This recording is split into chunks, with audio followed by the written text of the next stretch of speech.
கர்த்தருடைய நாமத்துக்கு மகிமையுண்டாவதாக. இன்றைய வார்த்தை எண்ணாகமம் 23:19.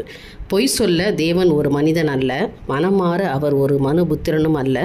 அவர் சொல்லியும் செய்யாதிருப்பாரா? அவர் வசனித்தும் நிறைவேற்றாதிருப்பாரா?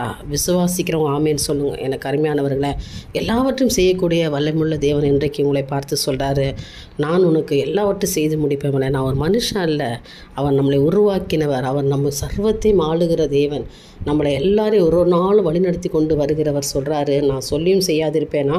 உன் வாழ்க்கையில் உனக்கு நான் செய்கிறேன்னு சொன்னேன், எல்லா அதிசயத்தை அற்புதத்தை செய்வேன், உனக்கு என்னெல்லாம் நான் வாக்கு கொடுத்தேனோ எல்லாம் நிறைவேற்ற காலம்தான் மகளே. நான் மனுஷன் அல்ல சொல்லி செய்யாதிருக்கேன். நான் யார்?